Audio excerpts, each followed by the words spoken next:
Everyone, in this particular video we'll be talking about the third function of management, and that's called staffing, which is also called as human resource management. मैंने आपसे पहले भी कहा था, there are three resources in any organization. One is manpower, other is material, third is money.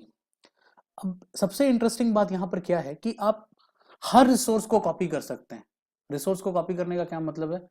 If x organisation has money तो y organisation भी पैसा ला सकती है. वो कोई मुश्किल काम नहीं है. You get funding for organisations. ठीक है. आपको किसी भी तरह की टेक्नोलॉजी चाहिए, लाई जा सकती है. किसी भी तरह के मशीन्स चाहिए, लाए जा सकते हैं. किसी भी तरह का रॉ मटेरियल चाहिए, लाया जा सकता है. The only thing which cannot be copied in management is human mind. And that is why जो people management है, जो स्टाफिंग हमारा फंक्शन है, स्टाफिंग का फंक्शन का मेन मकसद क्या होता है? लोगों को मैनेज करना, मैन पावर को मैनेज करना. And that is why the name is human resource management. Human एक रिसोर्स है जो कॉपी नहीं हो सकता. And that is why staffing becomes really important for organisation. So the first importance of human resource management is like इसके जो mainly चार functions हैं. The functions are recruitment, selection, training and performance appraisal. जो recruitment और selection है वो इसी video में आगे कवर कर लेंगे. ट्रेनिंग और परफॉर्मेंस अप्रेजल में समझा देता हूँ. ट्रेनिंग क्या है कि जब आप नए लोगों को लेकर आते हो, when you are recruiting new people, when new people are joining your organisation, उनको ट्रेन करना, टाइम टू टाइम अपडेट करना, ये भी ऑर्गेनाइजेशन की रिस्पॉन्सिबिलिटी है. अपार्ट फ्रॉम दिस, जब ऑर्गेनाइजेशन अपना एक साल जब पूरा कंप्लीट करता है, कोई भी एम्प्लॉय जब एक साल तक किसी ऑर्गेनाइजेशन में काम करता रहता है, आफ्टर 1 ईयर उसका अप्रेजल होता है. अप्रेजल मींस उसने कैसा काम किया उसको हम देखते हैं. More like an examination. हम इवैल्यूएट करते हैं कि उसके कितने नंबर आए, कैसे उसको कितना अच्छा किया, उसको उसके हिसाब से उसको सैलरी दिया जाता है, उसको बोनस दिया जाता है, उसको पोजीशंस दिए जाते हैं. तो ये कुछ मेजर चार फंक्शंस हैं ह्यूमन रिसोर्स मैनेजमेंट के. अपार्ट फ्रॉम दिस, जो मेजर इसका एक काम है वो ह्यूमन रिसोर्स की पॉलिसीज बनाना है. पॉलिसीज का मतलब यहाँ पर क्या है? रूल्स एंड रेगुलेशन से. मतलब ऑफिस कितने बजे से कितने बजे तक लगेगा, एक एम्प्लॉय को कितने बजे सुबह आना है, कितने बजे जाना है, कितने घंटे उसको काम करना पड़ेगा, कब उसको मेडिकल लीव मिलेगी, कब उसको कैजुअल लीव मिलेगी. इस तरह के जितने भी पॉलिसीज होते हैं, या आपको अपने बच्चों के लिए कोई छुट्टियां चाहिए तो वो मिलेगा, कब मेटर्निटी लीव मिलेगी, इस तरह के related to all these issues of employees, employee का जितना भी ये रिलेटेड टू पॉलिसीज होते हैं वो सब एचआरएम डिपार्टमेंट बनाता है, ह्यूमन रिसोर्स डिपार्टमेंट बनाता है. Next is better relation between union and management. हर ऑर्गेनाइजेशन में जहां की प्रोडक्शन होता है, खासकर जैसे कि होंडा के प्लांट्स हो गए, मारुति के प्लांट्स हो गए, यहाँ पर यूनियंस होती हैं, लेबर की यूनियंस होती हैं. तो दोनों लेबर की यूनियन और मैनेजमेंट के बीच का जो बैलेंस होता है वो ह्यूमन रिसोर्स मैनेजमेंट डिपार्टमेंट बनाता है. वो एक तरह से कह ले कि it is more like a mediator between management and human. Management को कोई बात कहनी यूनियन से कहनी होती है तो वो एचआर डिपार्टमेंट से कहता है, और फिर एचआर वाले जाके यूनियन वालों को बताते हैं. सिमिलरली अगर यूनियन को भी कोई बात मैनेजमेंट तक पहुंचानी होती है तो वो भी एचआर डिपार्टमेंट के थ्रू ही ऑपरेट करते हैं. Next is maintaining a safe, clean and healthy work environment. एक अच्छा ऑर्गेनाइजेशन एक अच्छे हेल्दी एनवायरनमेंट की बात करता है, तो हमेशा उस तरह के एनवायरनमेंट को बनाए रखना एक ऑर्गेनाइजेशन में वो भी एचआरएम डिपार्टमेंट का ही काम होता है. Next is it act as a mediator in solving dispute. अगर किसी भी एम्प्लॉइज के बीच में कंफ्लिक्ट हो जाता है तो that particular conflict is also resolved by human resource management department. So these are like certain importance of human resource management. Next is the first एक जो फंक्शन है that's called human resource planning. अब human resource planning क्या होता है? It is a process by which organisation ensures right people at right job at right time. तीन चीजें use हो रही है: सही लोग, सही जॉब पर, सही समय पर. ये तीन चीजें आपको चाहिए इस प्रोसेस को कंप्लीट करने के लिए. इसका मतलब क्या पता चला? It is always based on forecasting. Planning है, यूज वर्ड देखिए, ह्यूमन रिसोर्स प्लानिंग. तो प्लानिंग वर्ड जहां इन्वॉल्व हो गया मींस ये फोरकास्टिंग की बात हो रही है, फ्यूचर की बात हो रही है. एक क्लासिक एग्जांपल देता हूं आपको ह्यूमन रिसोर्स प्लानिंग का. लास्ट ईयर न्यूज़पेपर में एक आर्टिकल आया था वेयर टीसीएस सेड कि in 2016-17 we will be recruiting 45,000 engineers from different colleges of India. इसका मतलब क्या हुआ? उन्होंने पहले से ही कैलकुलेट कर लिया है कि उनको कितने लोगों की रिक्वायरमेंट पड़ेगी, किस पोजीशन के लिए रिक्वायरमेंट पड़ेगी, और कितने सैलरी पे उनको लोगों को उठाना है. तो ये तीनों चीजें वो प्रायरली डिसाइड कर चुके हैं even before the recruitment has begin. तो इस प्रोसेस को, ये जो आप प्लानिंग कर रहे हैं कि इस साल हमें कितने लोगों की रिक्वायरमेंट पड़ेगी, किस पोजीशन के लिए चाहिए होंगे और किस समय पर चाहिए होंगे, ये all these three things are part of human resource planning. Next is importance of human resource. सबसे बड़ा इंपॉर्टेंस प्लानिंग का क्या है कि सरप्लस और डेफिशिएंसी से आपको बचाता है. फॉर एग्जांपल समटाइम्स क्या होता है कि यू रिक्रूटेड मोर पीपल. जैसे मैं एक छोटा सा एग्जांपल आपको देता हूं. टीसीएस बहुत सारे कॉलेजेस में जाती है, जैसे कि एनआईटी जलंधर में भी कॉलेज में आती है हमारे. तो वहां पर आप क्या देखते हो कि व्हाट हैपेंस इज कि लेट अस सपोज उन्होंने 100 स्टूडेंट्स को अपॉइंटमेंट लेटर ऑफर किया, 100 स्टूडेंट सिलेक्ट हुए, 100 स्टूडेंट्स को उन्होंने अपॉइंटमेंट लेटर इशू कर दिया, लेकिन जब ज्वाइनिंग का टाइम आता है तो 20 ही लोग ज्वाइन करने जाते हैं, 80 लोग गए ही नहीं, वो किसी और कंपनी में प्लेस हो गए, इसीलिए वो गए नहीं। इसी कारण से अब क्या होगा कि टीसीएस के अकॉर्डिंगली तो 80 लोगों का शॉर्टेज हो जाएगा। तो इस चीज को ध्यान में रखते हुए वो प्लानिंग को बनाते हैं कि किसी भी तरह का सरप्लस या किसी तरह की डेफिशिएंसी ना हो जाए। Next is coping with change. Competition बदलता रहता है, लगातार टेक्नोलॉजी अपडेट होती रहती है, इस तरह के चीजों को ध्यान में रखते हुए हर कंपनी अपना एचआरपी डॉक्यूमेंट तैयार करती है। और इसमें जो सबसे इंपॉर्टेंट चीज है कि इम्परफेक्ट फोरकास्ट भी बेटर है रादर देन कोई फोरकास्ट आप ना करें। मतलब हो सकता है कि जितना मैंने फोरकास्ट किया हो उतना मैं मैच ना कर पाऊं, लेकिन फिर भी कुछ भी फोरकास्ट नहीं करेंगे तो वहां पर गलतियां होने के चांसेस या फेलियर के रिस्क जो है वो बहुत ज्यादा बढ़ जाएगा। तो उससे बेटर तो इम्परफेक्ट फोरकास्टिंग ही है, कम से कम कुछ ना कुछ तो निकल कर आएगा। Next is it helps in avoiding skills deficiency. As soon as the technology is changing, the new skills, new software like R software, like Python, like machine learning, artificial intelligence, data analytics. There are data scientists. There are so many new profiles are getting every day updated. बहुत सारी update profile update हो रही है हर दिन। उस तरह से जो एचआरपी आप उसी हिसाब से बनाते हैं कि आपको हर स्किल के लोग मिल जाए। There should not be skill deficiency. Next is it also helps in reducing your labour cost. Labour की कॉस्ट को काफी कम कर देता है और जितने भी एक्सेस स्टाफ होता है उनको आप बाहर कर सकते हैं। You can easily know that how many staff is access.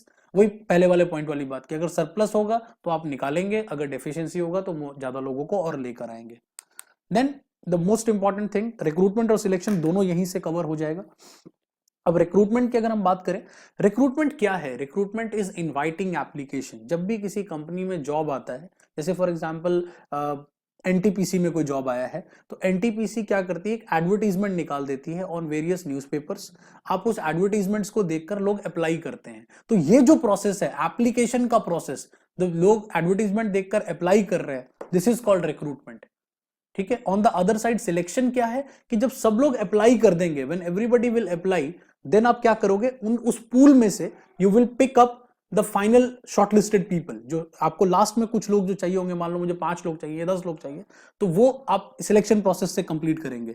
तो अब इसका ऑब्जेक्टिव क्या हुआ इस रिक्रूटमेंट का, कि वो लार्ज नंबर ऑफ कैंडिडेट्स को अप्लाई कराना, ये उसका प्रोसेस है। ऑन द अदर साइड जो अनसुटेबल कैंडिडेट्स हैं उनको आपको बाहर निकालना है, तो वो सिलेक्शन का पार्ट है।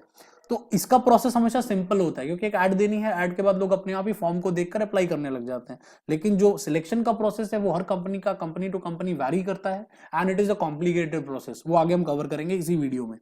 नेक्स्ट, जो रिक्रूटमेंट होता है उसमें कोई ऐसा हर्डल्स नहीं होते, बस आपको एलिजिबिलिटी देखनी होती है। Check the eligibility, if you are eligible apply. On the other side selection process बहुत सारे हर्डल्स, राउंड 1, राउंड 2, राउंड 3 इस तरह से डिवाइड होकर बनता है, और वो सारे हर्डल्स आपको क्रॉस करने पड़ते हैं। अप्रोच रिक्रूटमेंट, और ये क्वेश्चन कभी कभी सेपरेटली भी आ जाता है कि recruitment is a positive process where selection is a negative process. Why?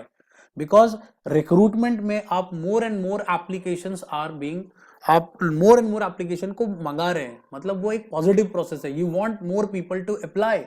जितना ज्यादा लोग अप्लाई करेंगे उतना ज्यादा आपके लिए अच्छा होगा, because you will get the best people, जो बेस्ट होगा। जैसे आप कैट के एग्जाम्स को देख लें, कैट में, या आप जेई के एग्जाम्स को देख लें, जेई के एग्जाम से आप चाहते हैं कि बहुत सारे लोग उसका फॉर्म भरें, सो दैट कि जो सबसे टॉप का टैलेंट होगा वो आपके आईआईटीज और एनआईटीज में सीट को लेगा।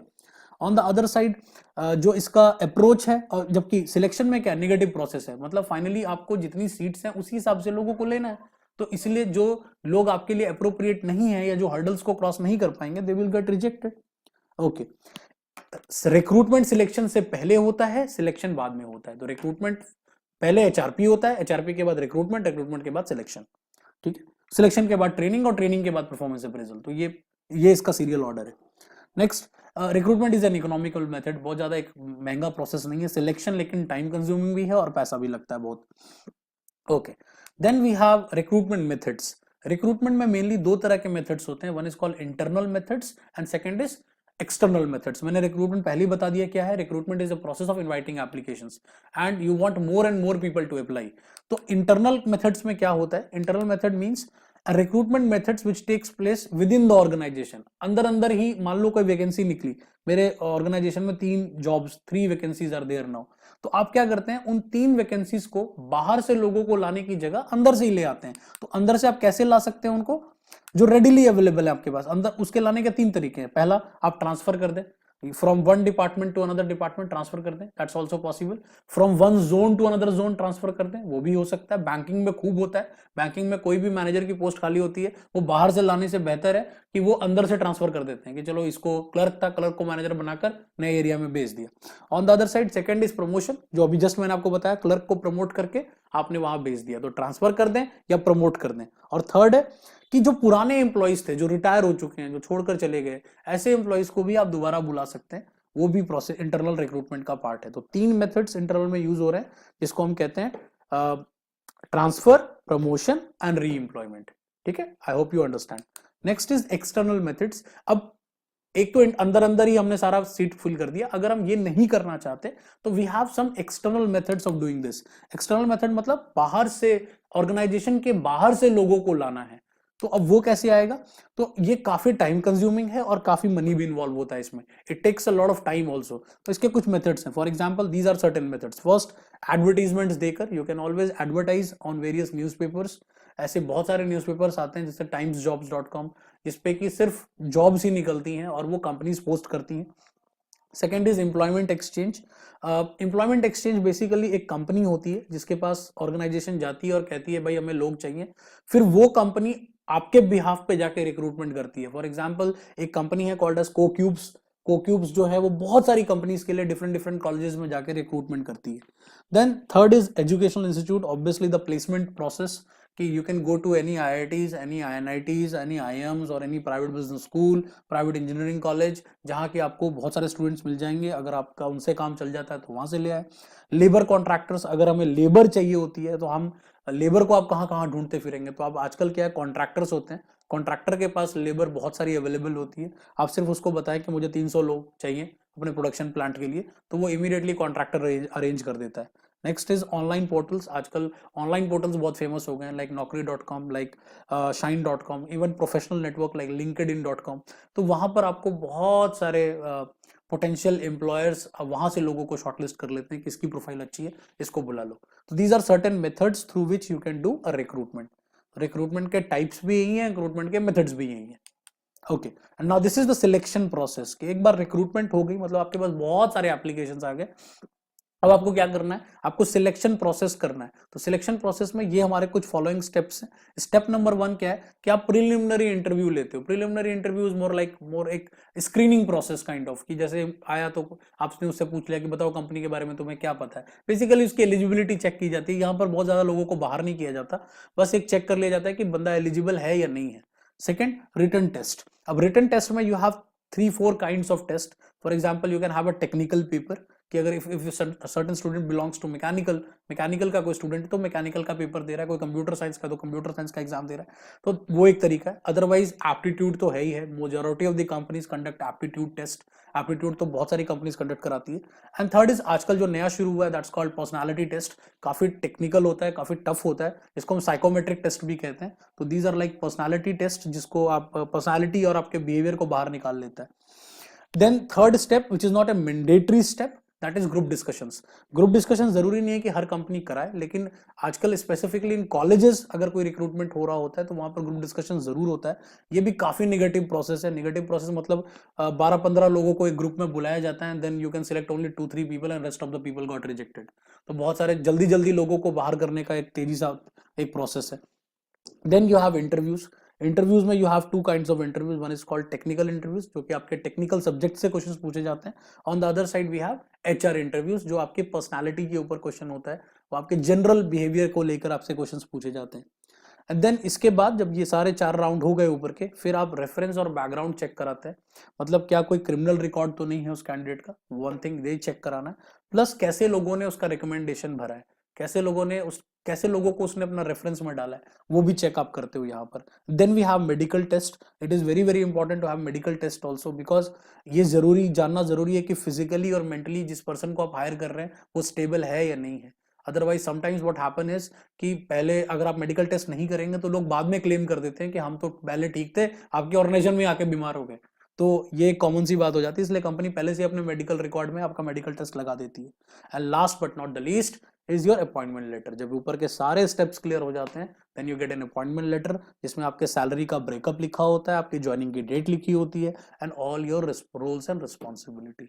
So this is all about an overview of selection staffing function, which includes recruitment, selection, training, and performance appraisal. Thanks for watching. We'll meet in the next session.